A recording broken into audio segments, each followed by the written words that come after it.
Todo pecado é de responsabilidade pessoal e intransferível, ou seja, eu não posso transferir o meu pecado para os outros. Quem é responsável pelo meu pecado? Eu. Mas muitas vezes a colheita do pecado, ou seja, a consequência, é coletiva. Muitas vezes não é só você que vai sofrer. É todas as pessoas que estão ao seu redor, que de alguma maneira estão ligadas a você, também vão sofrer por causa do seu pecado. Por isso que o pecado é tão trágico, por isso que o pecado é um vírus mortal, muito pior do que o Covid. As pessoas têm medo do Covid, mas não têm medo de pecar. As pessoas têm medo do vírus, mas continuam fazendo um monte de coisa errada. Não entenderam que o vírus mais mortal, que é capaz de alijar as pessoas da eternidade com Deus, da bem-aventurança eterna, das moradas celestiais, do lar que Deus tem preparado para nós, que é o pecado, porque o salário do pecado é a morte. A morte natural é consequência do pecado, a morte física, mas também a morte espiritual, o inferno. Ser banido da presença abençoadora de Deus por toda a eternidade.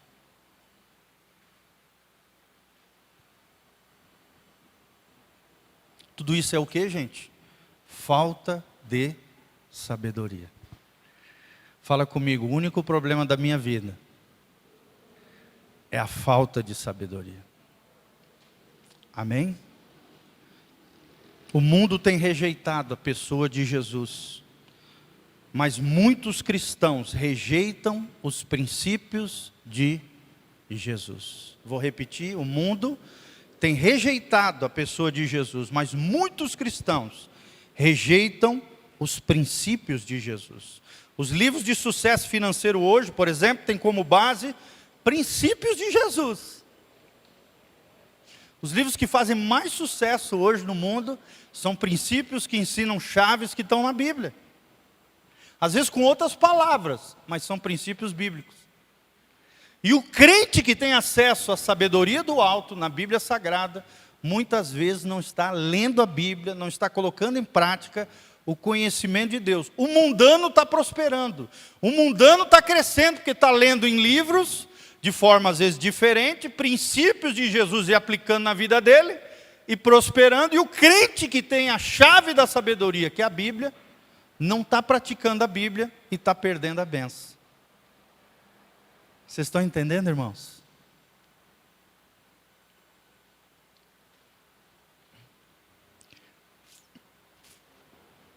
Lembre-se, pequenas chaves abrem grandes portas de Deus para mim.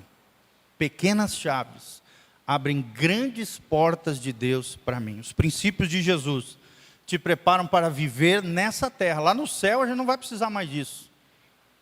A gente precisa dos princípios de Jesus, da sabedoria de Deus aqui na terra. Lá no céu nós já vamos ter a sabedoria personificada na pessoa de Jesus. Ele é a sabedoria personificada. Lá nós o veremos assim como ele é, diz a Bíblia. Nós teremos um corpo glorificado, perfeito, imortal, incorruptível, assim como é o dele. Lá o pecado já não terá mais domínio sobre nós, mas aqui nessa terra nós precisamos da sabedoria de Deus. Nós precisamos dos princípios de Deus. Você pode fazer tudo certo, mas ao fazer uma coisa errada, poderá estragar toda a sua vida, irmão. Preste atenção.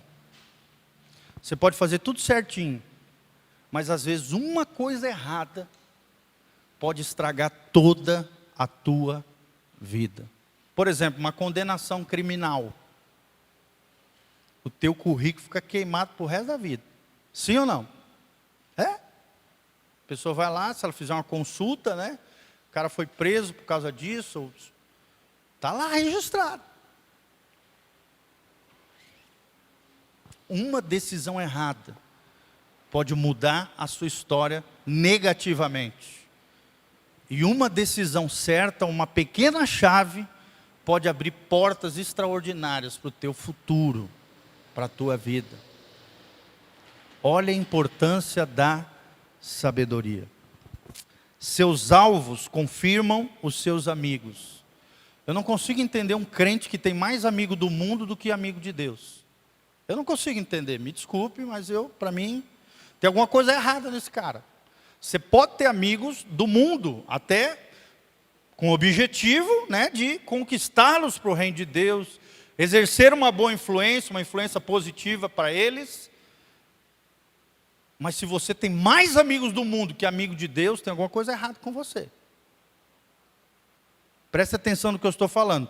Seus alvos confirmam os seus amigos. Se os seus alvos são as coisas de Deus, o reino de Deus, a comunhão com os irmãos, você vai ter prazer de estar com aqueles que têm a mesma fé que você. Você vai desejar isso. Seus alvos definem os seus amigos. Você vai pagar o preço da amizade, irmãos. Amizade fala de recursos, amizade fala de tempo, amizade fala de desejo de estar juntos. Amigo é aquele que conhece o teu coração. Amigo é aquele, mesmo que quando você faz uma besteira, ele conhece o teu coração, ele não mal interpreta aquilo que você faz, porque ele conhece a tua essência. Amigo é aquele que tem prazer de estar junto com você.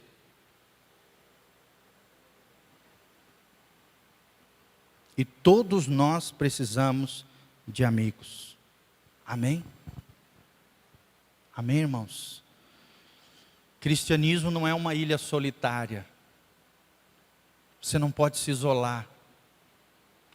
Nós precisamos de irmãos, queridos. Eu preciso de irmãos.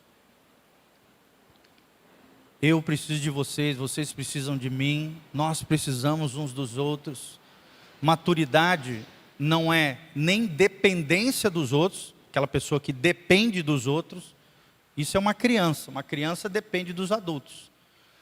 Nós também não somos adolescentes que se acham independentes. Eu não preciso do meu pai, não preciso da minha mãe, eu faço do meu jeito. Eu estou certo, eles estão errados. É o rebelde, o independente.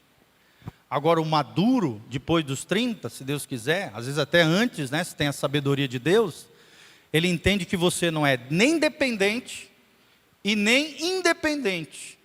Você é interdependente.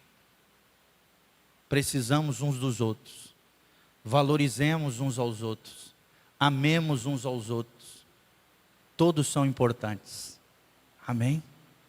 O padeiro é importante, que acorda às 5 horas da manhã para fazer o pão para você. O lixeiro é importante. Fica uma semana sem recolher o seu lixo para você ver. Todos são importantes. Interdependência é maturidade. Cada um cumprindo a sua função. Cada um cumprindo a sua responsabilidade. E Deus edificando a sua igreja. Amém, irmãos? Quem quer sabedoria aqui? Dá um glória a Deus. Seus alvos confirmam seus amigos. Seus alvos decidem o valor do seu tempo. Olha que importante essa frase. Seus alvos definem o valor do seu tempo. Tudo aquilo que é importante para o teu coração, você vai dedicar tempo. Seus alvos definem o seu tempo.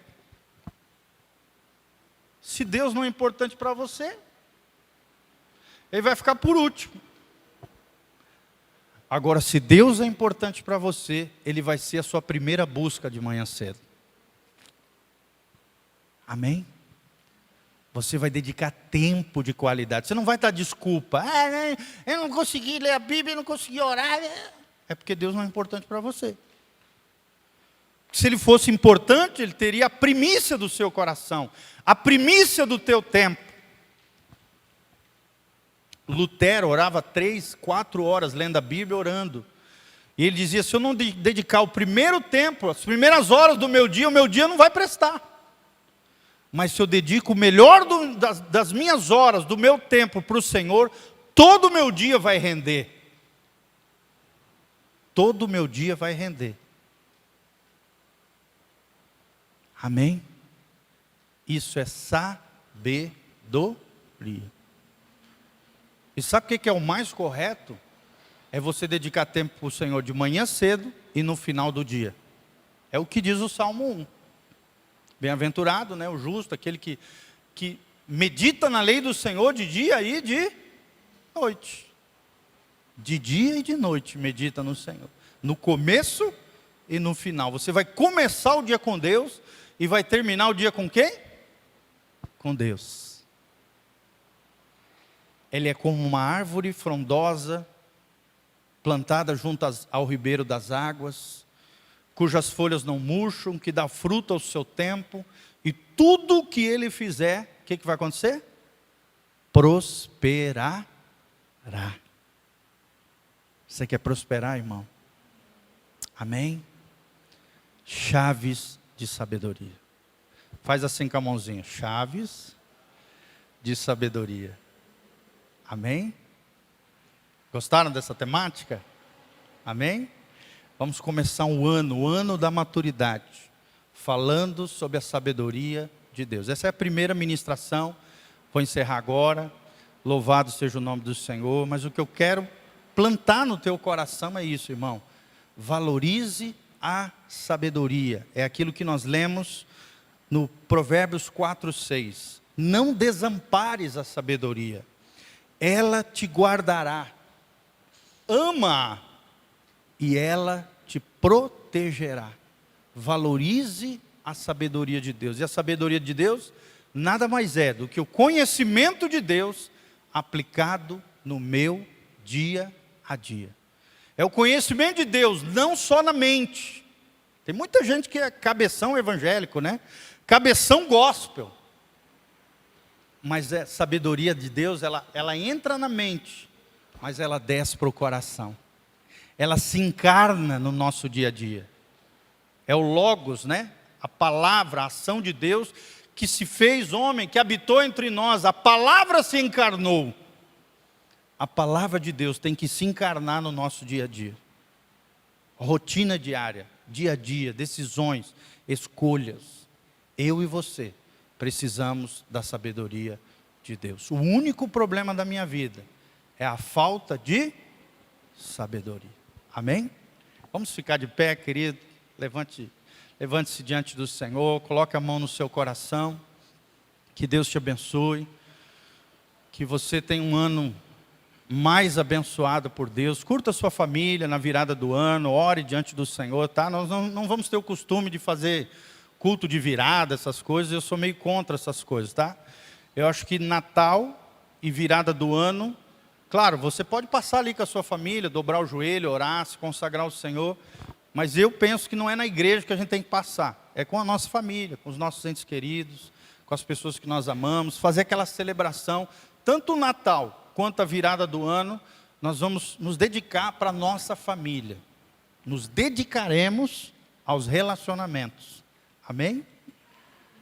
Tem muita gente, né, que faz um monte de ato religioso e falha no básico, que é o cuidado com os seus.